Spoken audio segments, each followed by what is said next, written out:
Assalamualaikum warahmatullahi wabarakatuh. Alhamdulillah wassalatu wassalamu ala Rasulillah amma ba'du. Sahabat aku yang dirahmati Allah, bulan suci Ramadan kita juga diingatkan dengan nuzul Quran. Sebab kita hafal sekali Allah Subhanahu wa taala menyatakan dalam firman-Nya, a'udzubillahi minasyaitonir rajim, syahru Ramadan alladzi unzila fihi al-Qur'an. Di bulan Ramadan itu diturunkan Al-Qur'an. Hanya mungkin soal waktu, soal bagaimana ini kita perlu mengkaji tafsiran para ulama. Sangat ringkas penjelasannya seperti ini. Bahwa yang namanya penurunan Al-Quran itu mempunyai tiga bentuk. Yang pertama, Al-Quran itu Allah turunkan dari Lauhil Mahfuz ke tempat yang namanya Baitul Izzah, indas sama'id dunya. Dari Lauhil Mahfuz dipindahkan ke Baitul Izzah, ke rumah kemuliaan di langit yang terendah. Nah, ini terjadinya kapan? Terjadinya dirahasiakan oleh Allah Subhanahu waktunya. Allah hanya memfirmankan begini, inna anzalnahu fi lailatul qadr. Sesungguhnya Al-Quran itu kami turunkan pada malam Qadar. Nah, malam Qadar ini kapan? Juga dirahasiakan oleh Allah Subhanahu wa taala. Tapi secara pemahaman bahwa dari ayat tersebut Al-Quran itu sekaligus diturunkan pada malam Qadar dari Lauhil Mahfuz ke Baitul Izzah.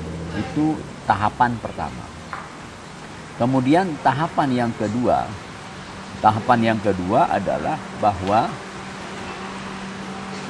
dari Baitul Izzah kepada Nabi kita Muhammad sallallahu alaihi wasallam. Nah, ini yang kebanyakan para ulama mengambil pemahaman dari sebuah ayat dalam surah Al-Anfal bahwa itu terjadi pada malam 17 Ramadan. Berdasarkan apa? Berdasarkan firman Allah Subhanahu wa taala, in kuntum amantum billahi wa ma anzalna ala abdina yaumal furqan yaumal taqal jam'an. Kata Allah Subhanahu wa taala surah Al-Anfal ini, jika kalian beriman, in kuntum amantum billah, jika kalian beriman kepada Allah, wa ma anzalna ala abdina, dan beriman kepada apa yang diturunkan kepada hamba kami Nabi besar Muhammad sallallahu alaihi wasallam, kapan? Yaumal furqan yaumal taqal jam'an. Kata Al-Furqan dan kata Iltaqal Jam'an ini menuju kepada peristiwa yang terjadi di kota Madinah. Apa itu peristiwanya? Perang Badar Kubra yang terjadi pada 17 Ramadan. Nah, artinya Allah Subhanahu wa taala menyinggung bahwa penurunan Al-Qur'an tahap yang kedua dari Baitul Izzah kepada Nabi Muhammad SAW itu terjadi bersamaan tanggal dengan terjadinya perang Badar Al-Kubra yang Allah sifati dengan Yaumal Furqan Yaumal Taqal Jam'an, hari pemisah antara hak dan batil, yaitu hari di mana terjadi pertemuan dua pasukan kafir dengan pasukan Muslim di kota Madinah, atau tepatnya di wilayah Badar.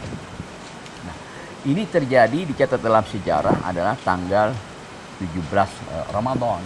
Nah, maka dari sini para ulama memahami bahwa itu isyarat dari Allah Subhanahu wa taala bahwa Al-Furqan yang juga salah satu nama dari Al-Quran adalah diturunkan pada tanggal angka yang sama, 17 Ramadan, walaupun tahunnya berbeda. Sebab penurunan Al-Quran itu ketika Nabi masih berada di kota Mekah, di awal penentuan Nabi sebagai Rasulullah Shallallahu Alaihi Wasallam, yang ayatnya kita pahami bahwa pertama kali diturunkan kepada Nabi adalah surah 5 ayat daripada surah Al-Alaq. Tetapi kecerdasan para ulama dapat menyimpulkan bahwa 17 Ramadan yang terjadi saat itu perang Badar Kubra ini ada kesamaan dengan tanggal penurunan Al-Quran, yaitu 17 Ramadan pada saat Nabi berada di Gua Hira, di mana Nabi pertama kali menerima wahyu dari Allah Subhanahu wa taala. Nah, sehingga kebanyakan, ya, tidak semua ulama sepakat bahwa 17 Ramadan itu nuzul Quran. Kebanyakan para ulama memahaminya seperti itu, bahwa nuzul Quran tahap yang dari Baitul Izzah kepada Nabi Muhammad adalah di malam 17 Ramadan ketika Nabi menerima wahyu di Gua Hira. Nah, saya sampaikan ralat sedikit bahwa tahap pertama penurunan Al-Quran adalah peletakan Al-Quran di Lauhil Mahfuz, bal huwa Qur'anun Majid di Lauhil Mahfuz. Ini tahapan pertama peletakan Al-Quran dari kalamullah ke Lauhil Mahfuz. Kemudian tahapan yang kedua, penurunannya dari Lauhil Mahfuz ke Baitul Izzah, dan tahapan yang ketiga adalah dari Baitul Izzah kepada Nabi Muhammad sallallahu alaihi wasallam. Nah, bagaimana kita menyikapi nuzul Quran yang kita peringati setiap malam 17 Ramadan ini? Memang tidak ada anjuran acara khusus kita laksanakan di 17 Ramadan tersebut, tetapi setidaknya momen tersebut mengingatkan kepada kita bahwa layaknya bukan hanya 17 Ramadan, layaknya sepanjang Ramadan itu hati kita, jiwa kita, kesibukan kita harus dengan Al-Quran. Kenapa? Sebab yang namanya Ramadan identik sekali dengan apa? Dengan Al-Quranul Karim. Syahrul Ramadan alladzi unzila fihil Quran, di bulan Ramadan diturunkan Al-Quran. Wong, kalau kita umpamanya di Ramadan insya Allah bisa membiasakan tadabbur, bisa membiasakan tadarus, bisa membiasakan merutinkan tilawatul Quran, insya Allah selama 1 bulan itu terbiasa oleh kita, sehingga keluar dari bulan Ramadan kita menjadi orang yang sudah terbiasa untuk mengulang-ulang, untuk mempelajari, untuk mengkaji dan mentadaburi Al-Quran. Sehingga kebiasaan tersebut akan mengefek pada diri kita bahwa kita adalah orang-orang yang dekat dengan kitab suci Al-Quran. Sahabat yang dirahmati Allah, mudah-mudahan Ramadan kali ini menjadi Ramadan yang membuat kita mencintai Al-Quranul Karim dan mempelajarinya serta mengamalkan isinya. Terima kasih. Assalamualaikum warahmatullahi wabarakatuh.